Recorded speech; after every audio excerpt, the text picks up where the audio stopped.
Canberra Engineering College, Mechanical Engineering Department. I welcome you all. So we have actually discussed about what is the meaning of mechatronics, what are systems, and what are its advantages and disadvantages of open and closed loop system. Now let us think of a mechatronic system. What is the meaning of a mechatronic system and how is the design of a mechatronic system? So before we go into the design of a mechatronic system, we need to know what is the meaning of a sequential controller. So as the name suggests, sequential controller means here the actions are happening in a time or event driven sequence. So it is happening one after the another. So that is why we call such a controller as a sequential controller, and such type of controllers are generally used in mechatronic system. A good example for that is the automated washing machine that is being used for the domestic purposes. So we all know that this washing machine is commonly used, and how this will work when we can connect it to a mechatronic system, or how is the process happening inside the washing machine. That is what we are going to discuss today. So here you have a line diagram of the process of the washing machine. Here this is the process of a automated washing machine. So what are the components here? First thing is the input. So as told, sequential controller means time driven or step by step or one after the other. So such a signal has to be given as the input.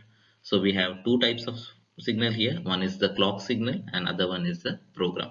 So they are the input signals here. Next component is the control unit, the main part of the automated washing machine, which is called as the control unit. Other than that, we have the correction elements. What are they? The pump, the valve, the heater, and the motor. These are the correction elements. Next, the main process element where exactly the washing machine's washing happens, which is called as the washing machine drum.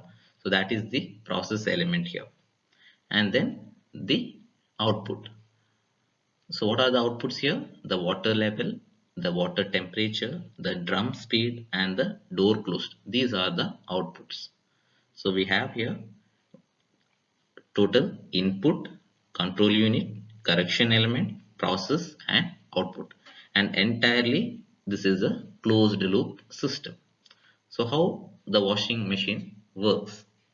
So the function of washing machine is what? Just to wash the clothes. So we dump the dirt cloth onto the washing machine and switch it on, and there is no other job left for us. Once we switch it on, all the work will be taken up by the washing machine. It finishes off the washing, it rinses, it dries, and then it switches off once the process is completed. So there is no requirement of human interference. So how is it happening? So let us go with the process. So initially, what has to happen first? I have taken some clothes and I have dumped it into the washing machine drum, and I have closed the door of the washing machine drum, and I have switched on the switch of the washing machine. Now where will the signal first go? The first signal will be taken by the control unit and given to the valve of the washing machine. The valve in turn gives the signal to the washing machine drum. So what is the function of this valve? The valve will be set to open. The control unit gives the signal to the valve to open. Once the valve is open, what happens? There is flow of water happening from the valve to the washing machine drum. Now once the water is getting filled, to how long or to what extent the water has to get filled? So obviously there is a requirement of a feedback. So that is why the water level is taken as an output here. The water level indicator will give the signal to the control unit, and the control unit will give back the signal to the valve. Once the desired water level is reached, the valve is shut. So initially the control unit gives the signal to the valve to open and allow the water to get filled in the washing machine drum. Once the washing machine drum, the water is filled to the required level, the signal is sent back to the control unit, and the control unit in turn gives the signal to the valve to stop the flow of water. This is the first process. What is the next? The next process, the control unit gives the signal to the heater. It is very clear that the dirt clothes, if you want to remove the dirt effectively, if it is soaked in hot water, the dirt gets removed easily. So the control unit gives the signal to the heater to heat the water which is present inside the washing machine drum. To what temperature it has to heat. So that is the next step, or the output is the water temperature. So we can see here the water temperature.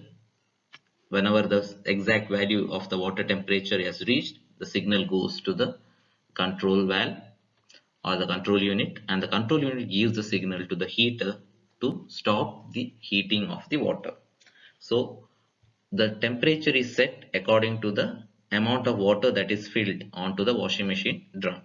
And next, the heater gives the signal to the washing machine to heat the water present over there, and the water temperature, once the desired temperature is reached, the temperature sends the signal back to the control unit and stops the function of heater, or the heater is switched off. The next function is the washing process, or the main washing has to happen, and in washing machine the washing happens by rotating the drum. So the control unit sends the signal to the motor, and the motor in turn gives the signal to the washing machine drum, and the motor which is coupled to the washing machine drum rotates the washing machine drum. But before the washing machine drum starts to rotate, it just checks whether the door is closed or not. If at all the door is kept open, the motor doesn't allow for rotation of the washing machine drum. Once it ensures that the door is closed, it sends the signal to the motor to start rotating. Now at what speed it has to rotate, that is the output here. That is very clearly depicted here as the drum speed. So the drum speed, once the certain speed is reached, the motor will start rotating at that certain speed, and it keeps running for a certain interval of time, and then it stops. Once it stops, what is the next step? The cloth washing is done. The unwanted water or the waste water present inside the washing machine drum has to be drained out. So that process will be taken up next. So the control unit sends the signal to the pump, and the pump in turn gives the signal to the washing machine drum, and the pump starts running, and the water that is present inside the washing machine drum get drained off. So this is how the process of the automated washing machine happens.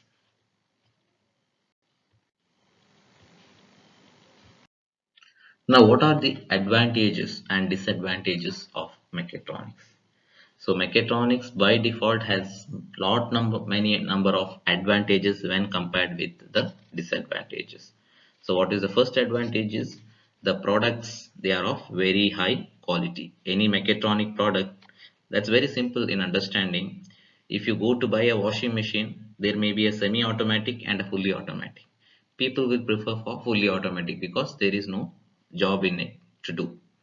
Once you put the clothes, everything gets washed and it is ready for use. Whereas in case of semi-automatic, there is so much of things that has to be done. The drain has to be opened, the water has to be left again. The process of washing will happen, and once the washing is done again, the water has to be drained out, and then it has to be taken from one compartment and put into another for drying, and so many other process has to happen. So it's a tedious job. So that is one. The products are of very high quality and it is of high flexibility. So these are the two main advantages. And obviously here the machine's utilization is very high, and the performance of a mechatronic product is very good. The machine utilization is high, the degree of flexibility is very high, the products are of very high quality. And next thing is the capital expenses are reduced as the mechatronic parts are better than some of its part. And finally, and most importantly, it is very much user friendly and is very highly reliable. So these are the advantages of mechatronics. What is the disadvantage? Yes, there are definitely few disadvantages. Most importantly is the initial cost. It's very high because the mechatronic systems is designed as a closed loop system, and the existing system has to be replaced by a new system, which is very expensive process. So mechatronic product, if we are making, we can't incorporate to an existing system a mechatronic product. The existing system has to be entirely replaced with a new system, and because of such process it becomes very expensive, and it is very difficult to obtain human resource for various field at one place. Why? Because mechatronics means it is integration of certain other branches like computer technology and electronics, electrical. All this knowledge has to be there to operate a mechatronic product or a mechatronic system. So to find a person who can actually manage all these fields, it's very difficult to find. And specific problems have to be dealt by specific people only. That is again one of the most disadvantages. So if there is an electrical fault, an electrical person has to be called. If there is a mechanical fault, the mechanical person has to be called. So these are the major disadvantages of the mechatronic system.